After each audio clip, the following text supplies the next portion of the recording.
When you walked away, it was the saddest day that the world has known. Shattered my heart and left me with pieces of a broken home.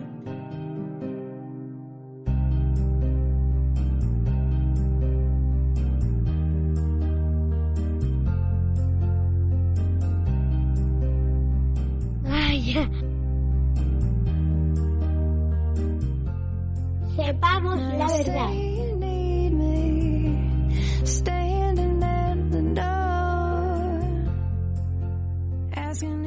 0% de subordinación a gobiernos y lobbies y 100% de información veraz. Conduce un técnico preocupado.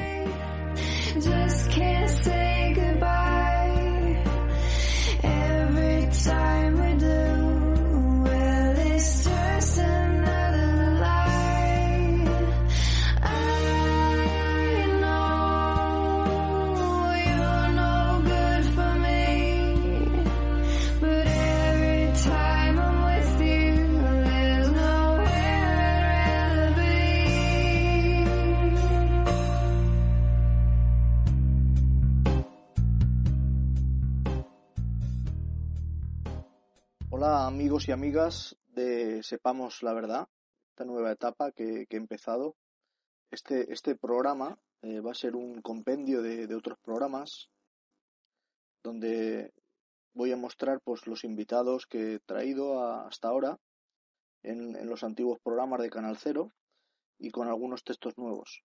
Quiero comenzar este programa tratando todo el tema energético y más que nada pues va a tratar sobre eso. Quería comentaros que estamos construyendo una interconexión subterránea eléctrica nueva con Francia y los pronucleares se atreven a decir que a través de ella Francia nos venderá energía. Con esta línea se pretende que pasemos del 3% de interconexión actual a un 10%, o sea, aproximadamente 10 gigavatios hora. Y solo puede servir para enviar nuestra energía sobrante, porque a nosotros nos sobra aproximadamente un 70% de todo lo que ha instalado en este santo país. Pues bien, si nosotros tenemos oficialmente 108 gigavatios hora, yo creo que son más bien 120 gigavatios hora, pero aceptamos pulpo, y consumimos en una franja entre los 22 y los 36 gigavatios hora, ¿cuántos gigavatios hora nos sobran?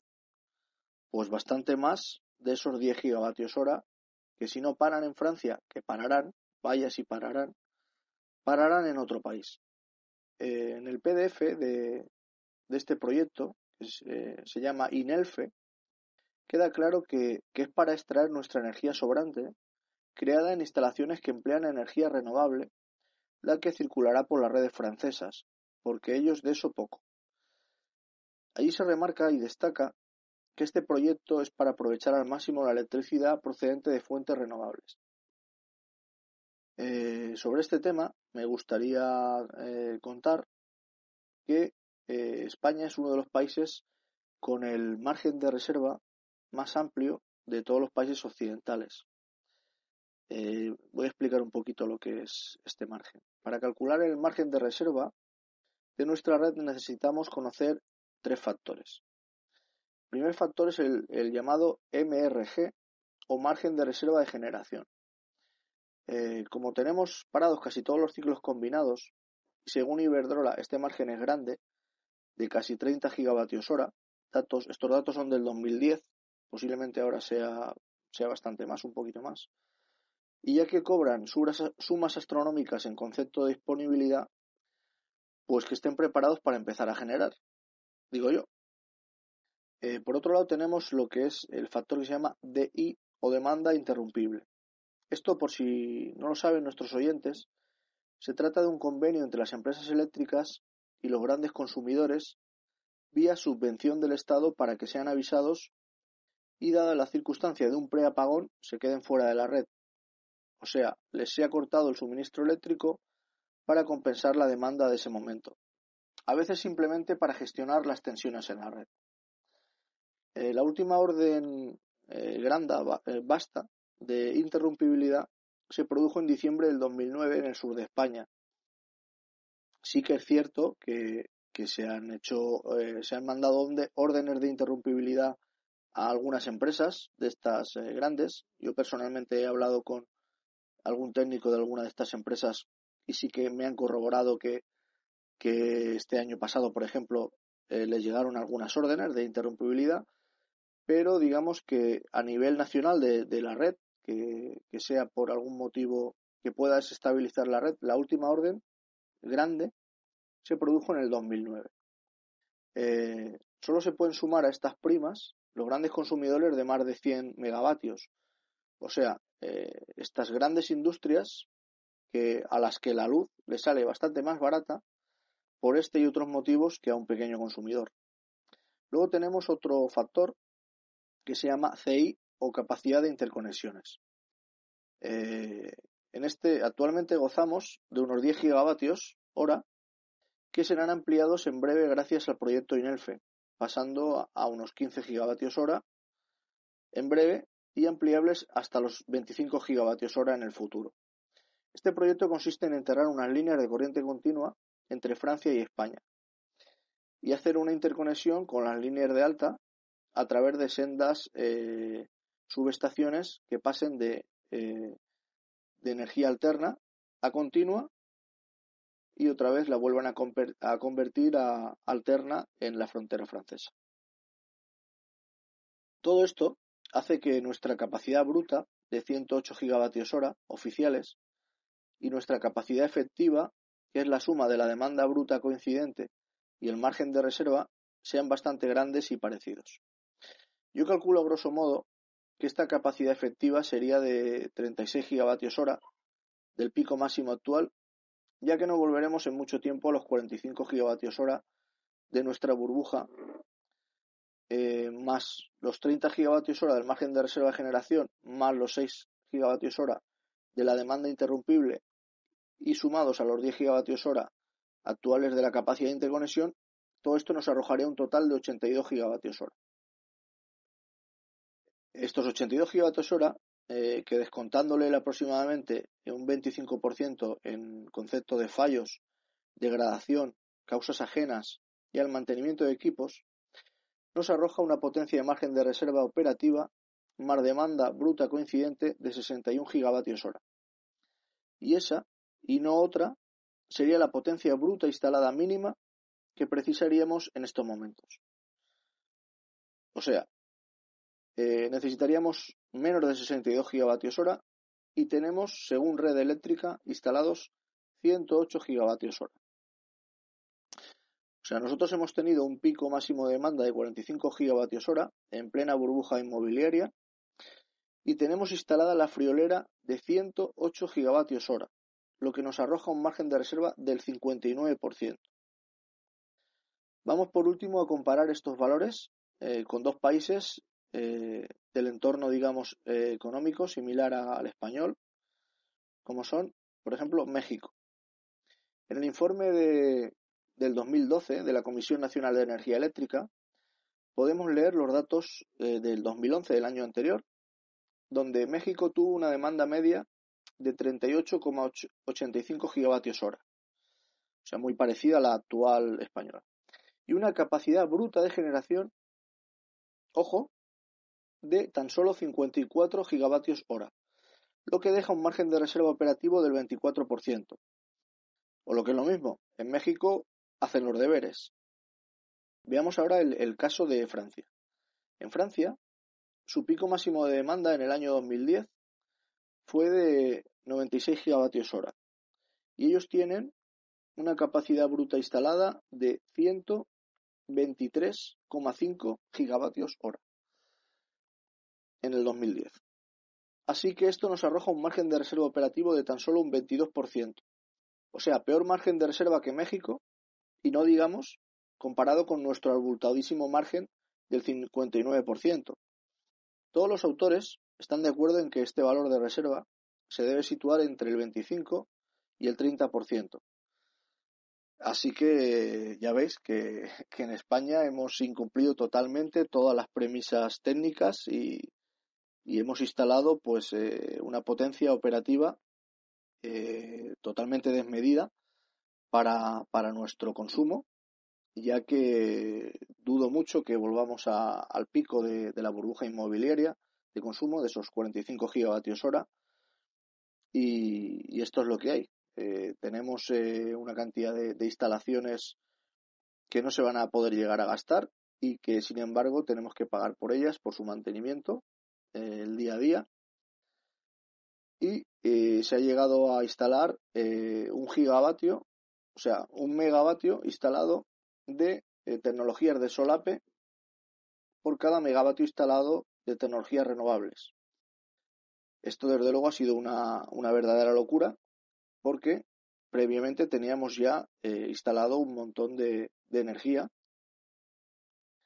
de otros tipos, de como térmicas o como nuclear o como hidroeléctrica, que no tienen, no tienen la dificultad que sí que tienen, sí que es cierto que tienen las renovables, de que en un momento determinado no pueden gestionar la potencia porque en ese momento pues es de noche o simplemente pues no hace viento.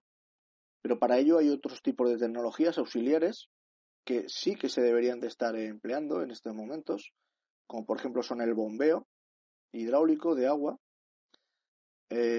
o como son la electrolisis y creación de hidrógeno, en los momentos que todo este tipo de energías renovables están fuera de la red, o bien porque los molinos eólicos, no sé si saben, que pueden estar funcionando solamente dentro de unos rangos determinados de velocidad del viento, porque o con menos viento o con más viento no producen la electricidad en la frecuencia adecuada.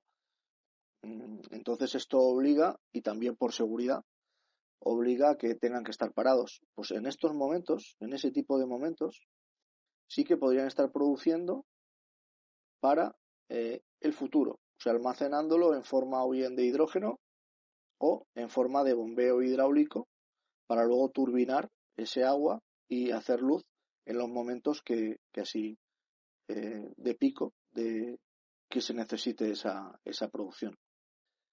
O sea que esto es lo que hay. Nosotros vamos a vender dentro de poco energía a los franceses, a Francia, porque ellos tienen más de un 70% de su energía eléctrica procede de las centrales nucleares, y las centrales nucleares, el problema que tienen es que no pueden asumir los momentos puntuales de fluctuación de la red, y para esos momentos para regular la red de picos puntuales necesitan tener otro tipo de tecnología que sea mucho más dinámica a la hora de entrar y salir. Es por esto que Francia, que tiene muy poca energía renovable instalada, pues va a tirar de la energía renovable que tenemos en España. Y lo que digamos que también no me gusta, es que cuando nosotros estamos vendiéndole energía a Francia, estamos desperdiciando a través de la red eléctrica pues hasta un 8% de esa potencia generada. Se disipa en un montón de formas diferentes, por efecto Joule, en forma de temperatura, o por efecto corona, en forma de radiaciones electromagnéticas o ionización del aire, y toda esta energía que hemos generado de forma limpia con las energías renovables, sin embargo, se va a desperdiciar en el trasiego de esta energía de cientos de kilómetros de líneas eléctricas, que digamos que es una locura. O sea, no lo veo nada ecológico tampoco esto. Es una de las cosas que no se está combatiendo, y seguimos en la misma de hacer megacentrales, hacer centrales muy, muy grandes que necesitan la construcción de sistemas muy grandes también de distribución, de centrales muy grandes de distribución y de líneas eléctricas de muy alta tensión. Esto a la larga lo único que genera son pérdidas. 1 por 1 es 1, 1 por 2 es 2, 2 por 3, 7, 7 por 8, 28, 4 por 5, 15, 3 por 4, 17. Bienvenidos a Odio las Mates. En nuestra vocación de tocar donde más duele, volvemos a tratar hoy un asunto económico. Juan, como ya sabemos, controla la producción y distribución de energía eléctrica y tiene un banco.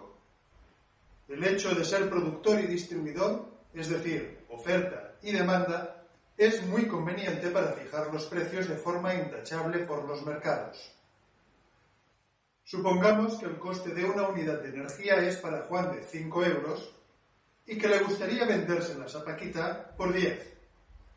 Ganaría con ello 10 menos 5, 5 euros por unidad.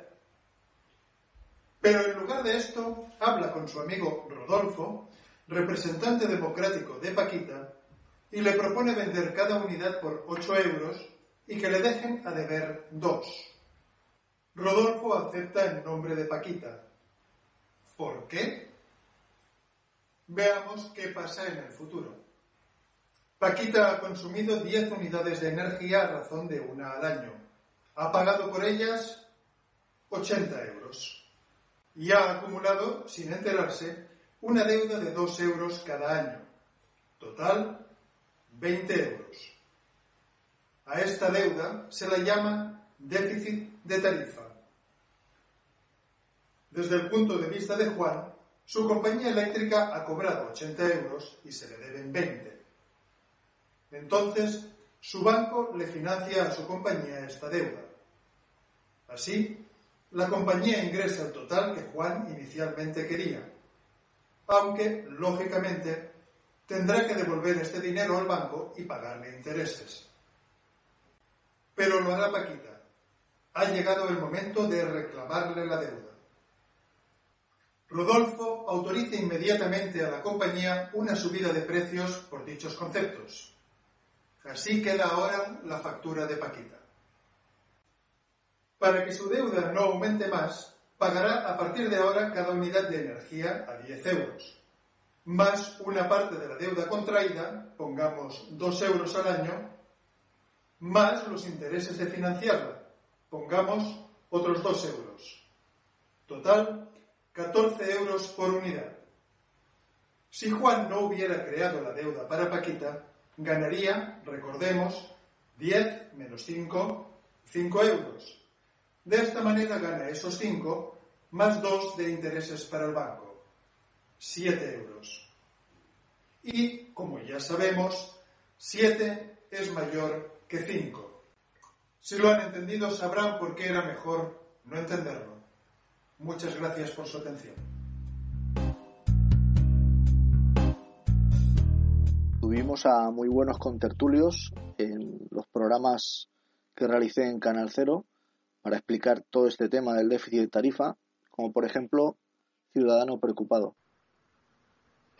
Bueno, pues a lo que comentaba anteriormente John y a lo que comentaba María, John hablaba al principio del programa sobre la complejidad de la interpretación de algunos datos para un profano. Algo parecido pasa en el precio del recibo de la luz, que se ve condicionado por múltiples aspectos, ¿no?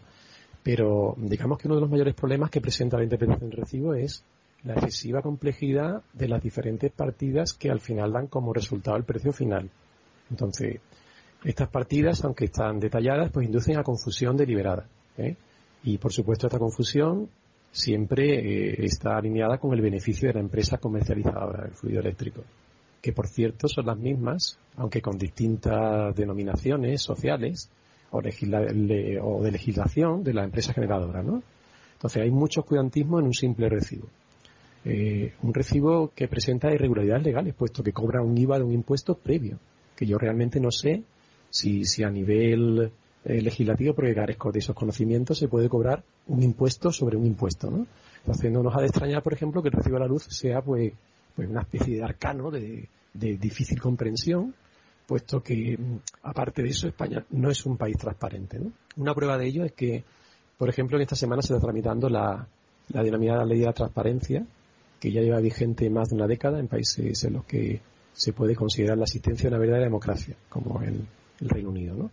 pero un gobierno que convocó una rueda de prensa frente a un televisor de plasma, pues no demuestra haber pues interiorizado mucho lo que es el concepto de democracia, ¿no? Entonces, este comportamiento está metido en nuestra forma y manera de pensar, y que hasta hace poco menos de 10 años preguntarle a un conocido, por ejemplo, inclusive o a un amigo que acerca de lo que pagaba por su recibo de la luz, ¿no? Pues se consideraba pues una especie de falta de educación, ¿no?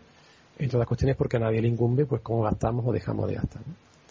Por ejemplo, cambiando lo que es el recibo de la luz a un ejemplo más cotidiano, ¿no? Si a la salida de un supermercado, ¿no? Alguien que se identifica con la acreditación pues correspondiente, ¿no? Nos dice que está llevando a cabo una encuesta para evaluar de manera cuantitativa pues el grado de satisfacción de los usuarios de ese supermercado. Pues inmediatamente, yo por lo menos por mi parte, recelaría un poco de la verdadera intención de esa persona, ¿no? Podría llegar a pensar, oye, pues ¿dónde está la cámara oculta, no? ¿Será cierto que dicha entrevista se lleva a cabo para que mejore el trato del consumidor? ¿O es una manera de indagar o de saber cuáles son mis hábitos para condicionarme a lo mejor en la elección de los productos que venden en el súper, ¿no? Bueno, pues este aspecto que parece irrelevante, pues es el que hace que muchos ciudadanos nos extrañen de por qué, por ejemplo, los contratos que las grandes empresas generadoras pues han firmado para comprar el gas natural a precio mayorista y que se queman en este despropósito que es la enorme cantidad de centrales de ciclo combinado que tenemos, pues son secretos, ¿no? Entonces, ¿cómo vamos a saber si nos está engañando en el recibo de la luz, si los verdaderos costes de la producción de la electricidad son ciertos o si no lo son, y si hay unos costes o no, si las partidas fundamentales son secretas? Entonces hay que decirlo bien claro.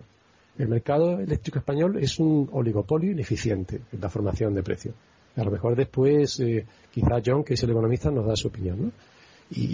Pero evidentemente eso sí se considera desde el punto de vista del ciudadano.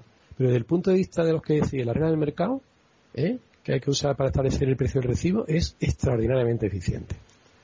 Todas las veces que las desmesuradas inversiones que han llevado a cabo las eléctricas con sus previsiones, que a veces han sido absurdas, pues, ¿qué ha pasado? Se han visto compensadas con un desproporcionado aumento en el recibo de la luz, ¿no? Aún estamos pagando los costes de la transición y la desmesura, por no decir locura, de las centrales de ciclo combinado, ¿no? No ha habido un solo país en el mundo que durante la primera década de este siglo haya construido semejante cantidad de centrales de ciclo combinado. Realmente, bueno, empezaron en el siglo anterior, pero bueno, realmente esa desmesura en la capacidad de potencia generadora a partir de centrales de ciclo combinado, no creo que haya precedente mundial, ¿no? Y desde luego ha habido una burbuja mediática en este país, que ha sido la del ladrillo. Pero hay otra que le va a la zaga y que casi ningún español de a pie conoce, que es casi tan grande como aquella, que es la central de los ciclos combinados. Entonces, los pilares fundamentales para que un oligopolio tenga un poder inconcebible en una democracia occidental, o una supuesta democracia como es la nuestra, pues son varios, ¿no? El primero de ellos es la ignorancia. La mayoría de los ciudadanos de este país pues no tiene conocimientos técnicos, ¿no? Si se hiciera pues una encuesta preguntando sobre qué es la energía, ese concepto tan básico que todo el mundo tiene muchas veces en la boca cuando habla a lo mejor pues con un amigo acerca de si va a subir el precio de la luz o lo que sea, pues dudo de como mucho pues 3 de cada 100 personas dieran una definición medianamente coherente ese término, ¿no? Hombre, esto tiene un pase, ¿no? Un ciudadano corriente, pero no es tolerable los técnicos que legislan, ¿no? Por ejemplo, el señor Soria, ministro de Industria, Energía y Turismo, pues es un licenciado en Económica. Pues probablemente uno más de los que se cree que el mundo es infinito y que sus recursos están ahí para ser, pues eso, esquilmados sin considerar los efectos colaterales en el medio ambiente. Lo que los economistas precisamente llaman externalidades, ¿no? Y me gustaría preguntar al señor Soria qué es la energía. Porque creo que muchos ciudadanos se llevarían una sorpresa bastante impactante al conocer su respuesta, ¿no? Sobre todo los que saben lo que es la energía, ¿no? Alguien debe ser muy ignorante en el tema de la energía o muy falto de escrúpulos con los ciudadanos que le han votado para tener aparcado, por ejemplo, durante todo lo que llevamos de legislatura, el decreto de autoconsumo, que paliaría de una forma considerable la factura de muchos ciudadanos y además redistribuiría la generación haciendo el sistema más eficiente, puesto que se consume precisamente en el sitio donde se produce. Y además es un sistema más redundante a fallos, ¿no? Que los centros de generación obviamente se multiplicarían por miles o decenas de miles y más amigables con el medio ambiente, puesto que la energía se generaría provendría directamente del sol.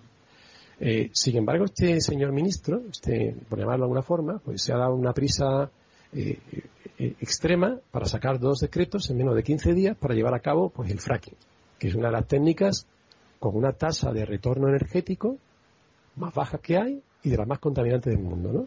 Entonces, muchos técnicos avisan de importantes degradaciones del medio ambiente cuando se lleva a cabo una actividad industrial tan contaminante como el fracking. Sin embargo, el señor Soria lo ve como un tren que este país no debe perder.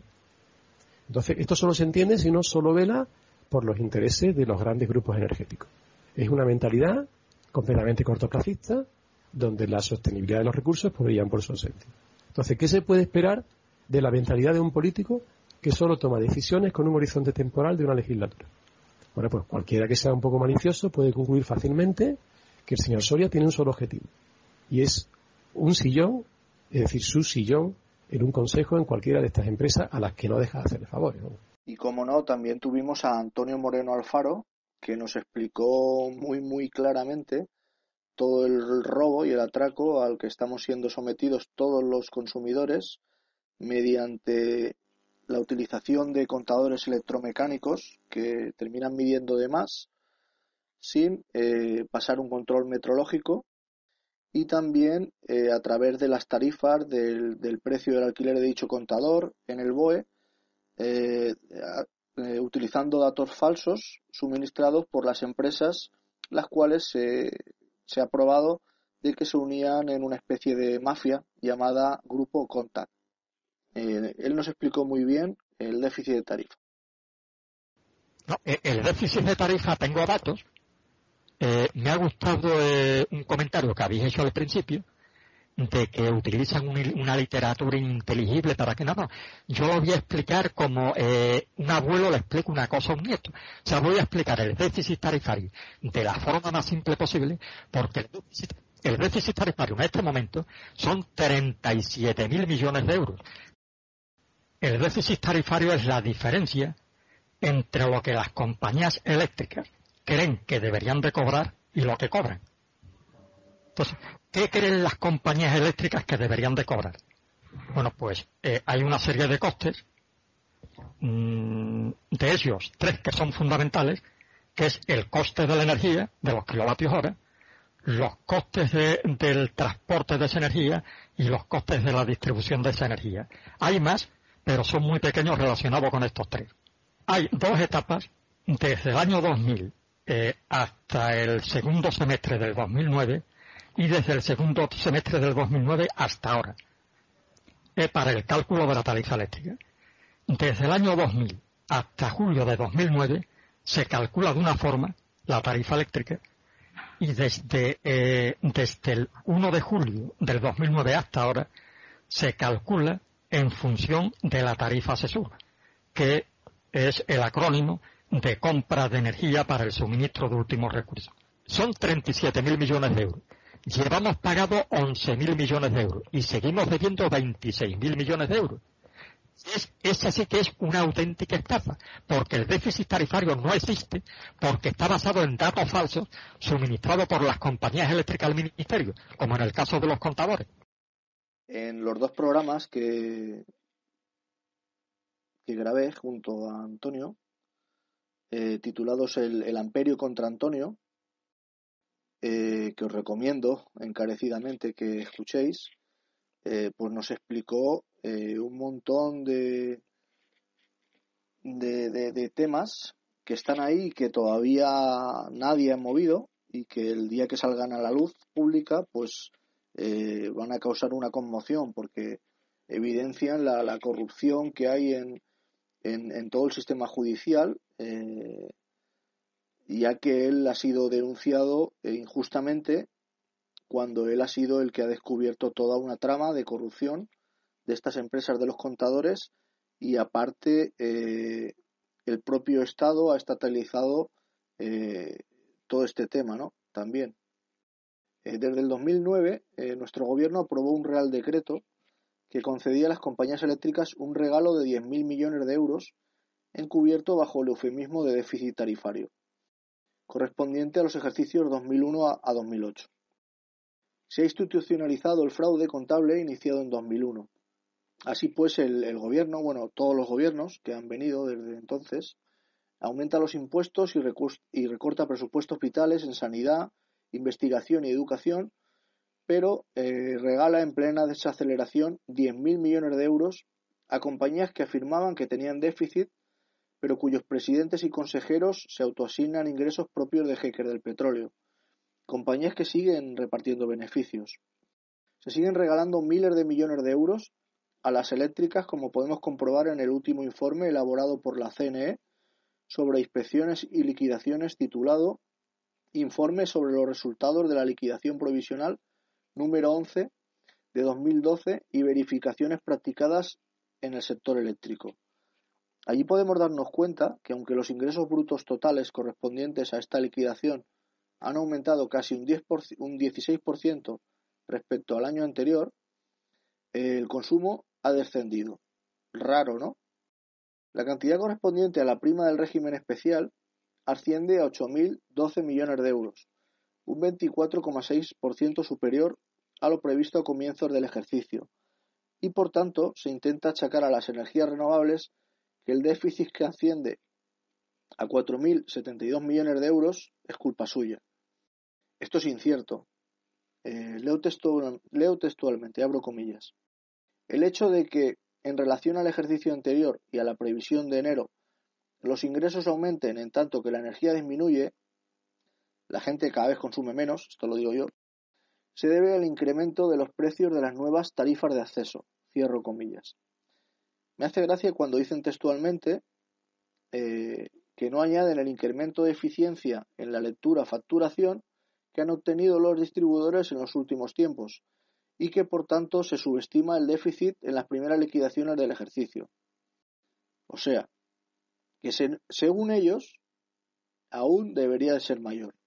Concretamente en la última orden, titulada Orden IET/221/2013, curiosamente y como viene siendo habitual, publicada el sábado 16 de febrero, o sea, siempre en fin de semana, tras la pertinente reunión del Consejo de Ministros en viernes a última hora, se le regalaron a las eléctricas 2.600 millones de euros en concepto de desajuste de ingresos.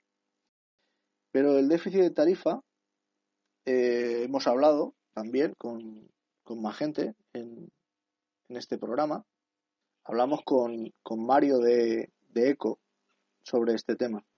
Sí, la verdad es que es una estafa. El déficit de tarifa es algo que se viene acumulando durante los últimos años y fundamentalmente es el reconocimiento a las grandes compañías eléctricas, es consecuencia del reconocimiento a las grandes compañías eléctricas de este país de los ingresos extraordinarios, de las modalidades más torticeras y retorcidas, ingresos extraordinarios para que sigan teniendo el mismo nivel de beneficios que venían teniendo cuando eran un monopolio absoluto. Es decir, el argumento habitual que se utiliza para justificar, para explicar desde la ortodoxia, desde los canales oficiales, la existencia de ese déficit, que es una deuda que tenemos los consumidores de electricidad con las grandes compañías eléctricas, la explicación tradicional o convencional, digo, es que estamos pagando demasiadas primas a las tecnologías renovables, a las formas limpias de producir electricidad.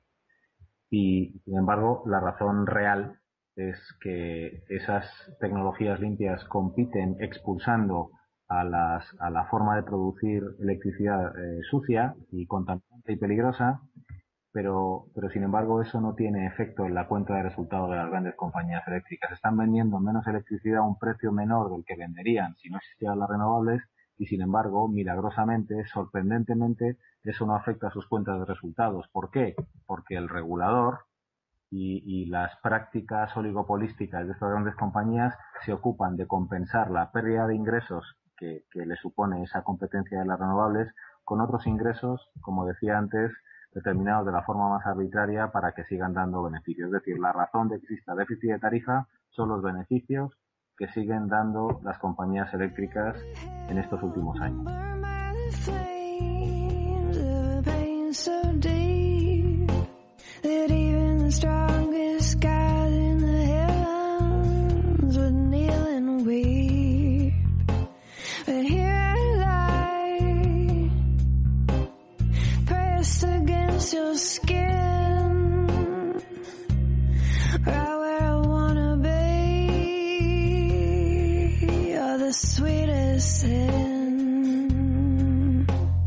You and I just can't say goodbye. Every time we do, well, it's just another lie. I know you're no good for me, but every time I'm with you, there's nowhere I'd rather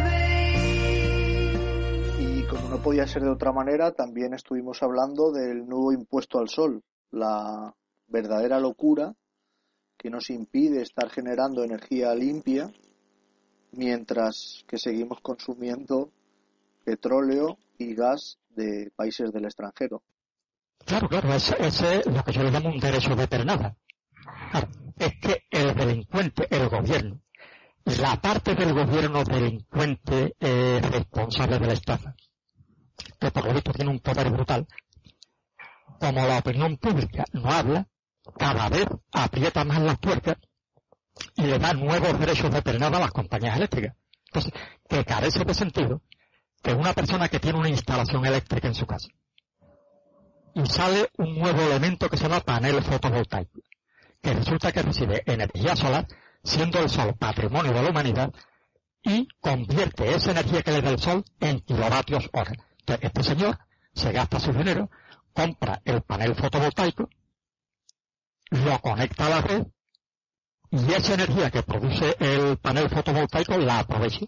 Bueno, pues a partir de ahora, esos kilovatios hora que le producen los paneles fotovoltaicos van a pagar el peaje de acceso. Y explico qué es el peaje de acceso. La tarifa eléctrica, el precio del kilovatio hora tiene dos partidas. El precio del kilovatio hora que sale en la subasta ACESUR y el peaje de acceso, que es lo que tiene que pagar el usuario, porque esa energía que consume de la compañía eléctrica circule por las redes de transporte y distribución. Bueno, pues los kilovatios hora que le suministre los paneles fotovoltaicos, que van del panel fotovoltaico al dispositivo del usuario, al frigorífico, a la lámpara, al televisor, que no pasan por ninguna red eléctrica, y le va a tener que pagar el usuario a la compañía eléctrica como si esa energía circulara por las redes de transporte y distribución, que es aproximadamente el 50% del kilovatio hora. O sea, el señor que tenga paneles fotovoltaicos le va a pagar por cada kilovatio hora a la compañía eléctrica el 50% de lo que la compañía eléctrica le cobra a un usuario por suministrarle ese kilovatio hora. Esto, además de que es una auténtica salvajada, que carece en absoluto de sentido común, es que va a perjudicar gravísimamente a una industria que es fundamental para los ciudadanos de este país, que es la industria de las energías renovables, que son necesarias porque respetan el medio ambiente y utilizan como fuente de energía un patrimonio de la humanidad que es el sol. Este tema del impuesto al sol fue comentado ampliamente por Cote Romero, también de la plataforma ECO, y que me gustaría que la escucharais. Qué locura. Realmente haber querido hacer las cosas, haber querido trabajar en renovables en este país ha sido una locura, pero una auténtica locura.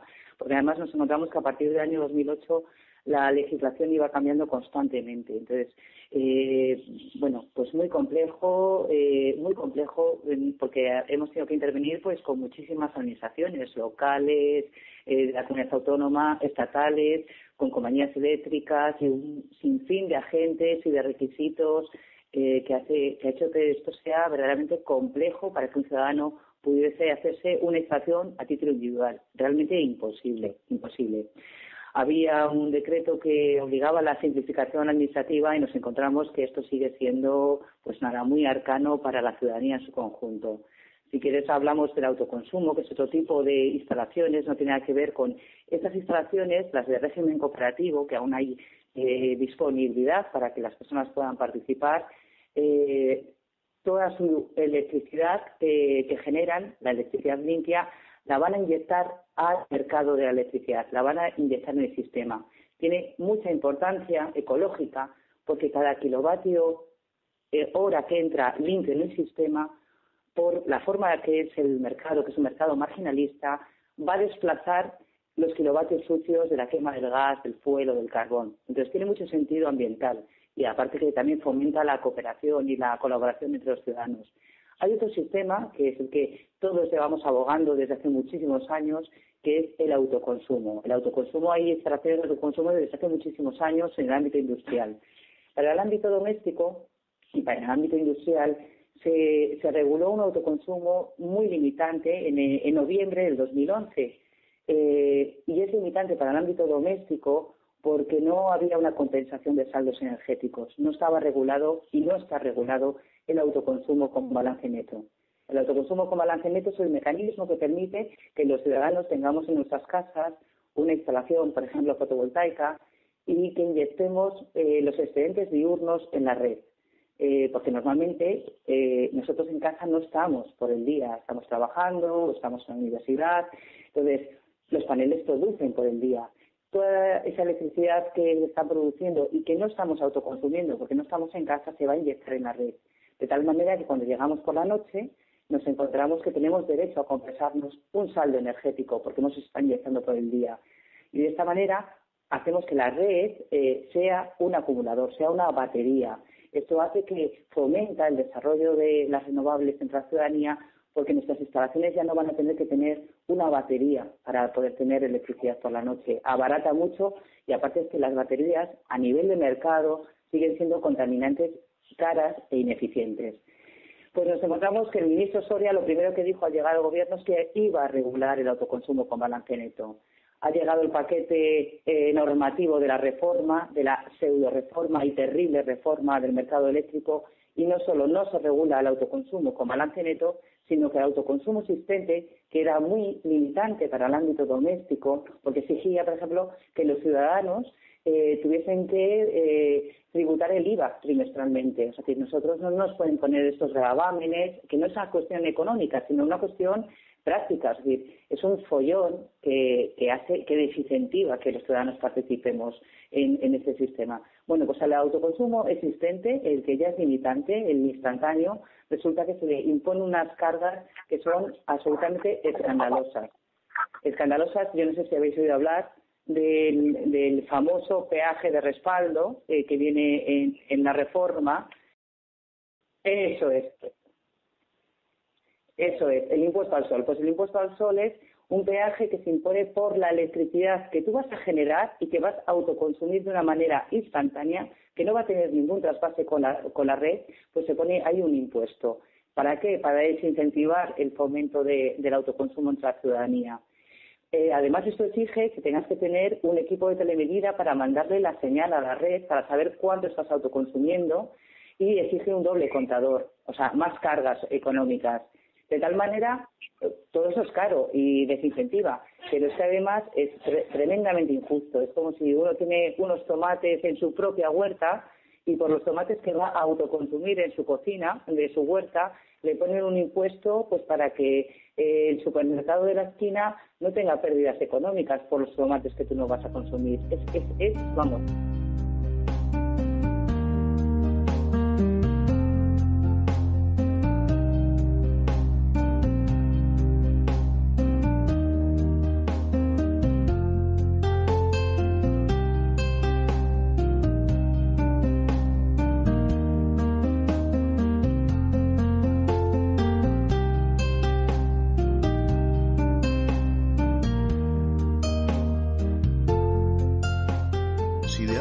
Presumir en este país del Lazarillo de Tormes, Quevedo y otros librepensadores es de inventiva e imaginación.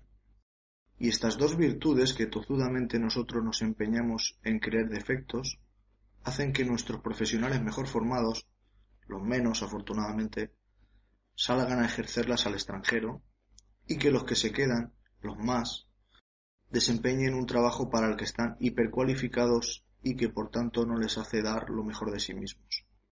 Y es que parece mentira que teniendo uno de los tantos % más altos en cuanto a estudiantes y titulados universitarios, también tengamos el índice más bajo respecto al desarrollo de tecnología propia y extraña, y una de las mayores tasas de analfabetismo y fracaso escolar de los países de la OCDE.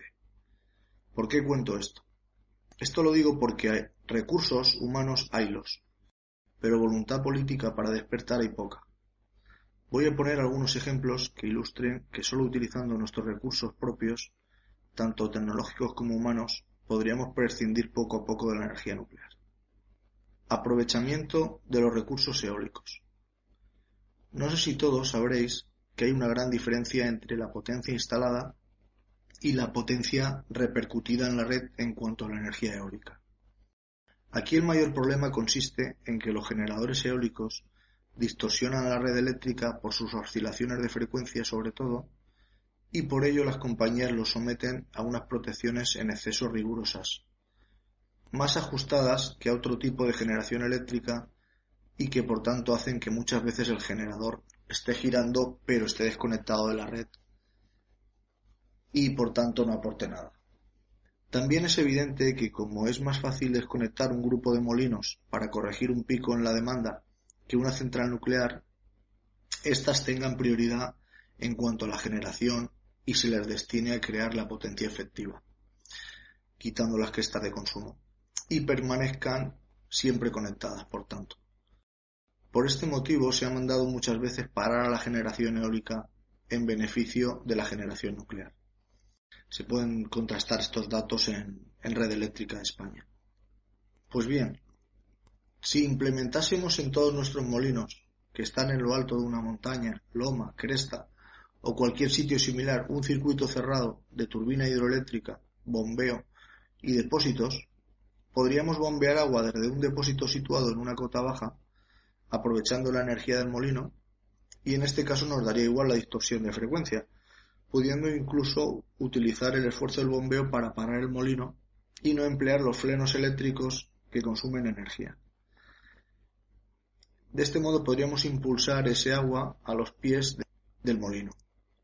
Esto, por ejemplo, podría hacerse durante la noche para poder aprovechar la energía de la turbina en los tramos de demanda punta durante el día. Todo ello podría hacerse con tecnología Made in Spain y por técnicos españoles. Solo hace falta voluntad y dinero. Yo calculo a grosso modo que se podría recuperar más o menos un 25% de la potencia instalada, ya que aproximadamente el 60 o 70% de los generadores eólicos tendrían la ubicación idónea para hacer esto. ¿Y con el resto de molinos? ¿Se podría hacer algo? Yo pienso que sí. El otro día iba conduciendo por La Mancha y me di cuenta que tiene una cantidad muy pequeña de generadores eólicos instalados, cuando históricamente ha sido conocida por tierra de molinos. Eso me hizo pensar. Caí en la cuenta de que las compañías eléctricas normalmente tienen una subestación de 20 kilovoltios para distribuir la energía que generan los generadores eólicos. Yo mismo he colaborado en el diseño de alguna. Y que por lo tanto, como en La Mancha hay largas distancias entre el productor y el consumidor y sin embargo tienen poco consumo, pues no interesa instalar molinos. Así de claro.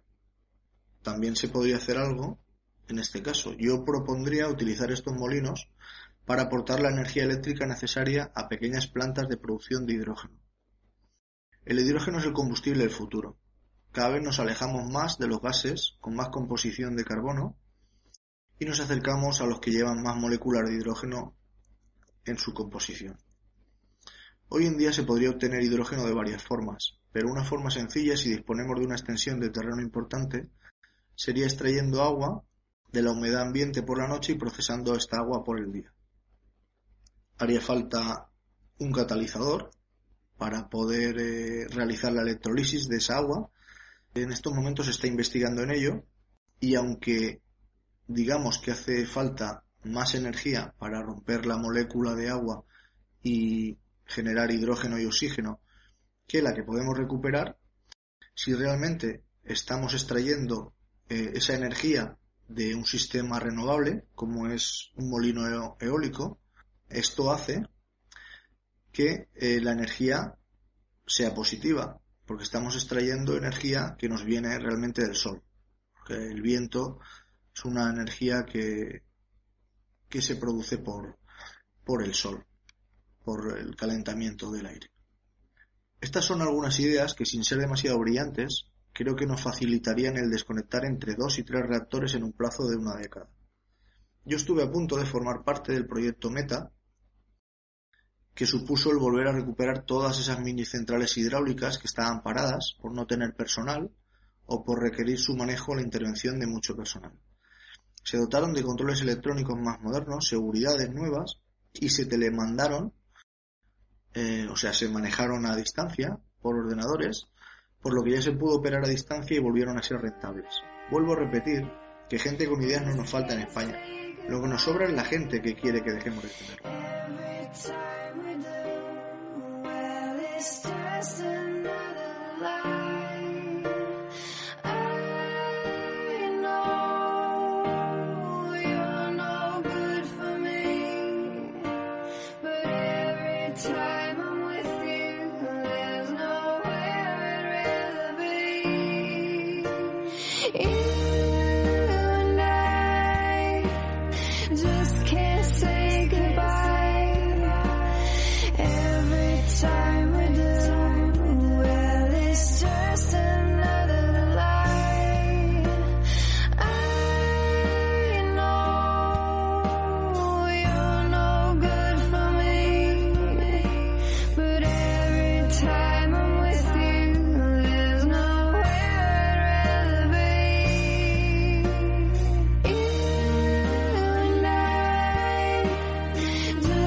Sepamos la verdad.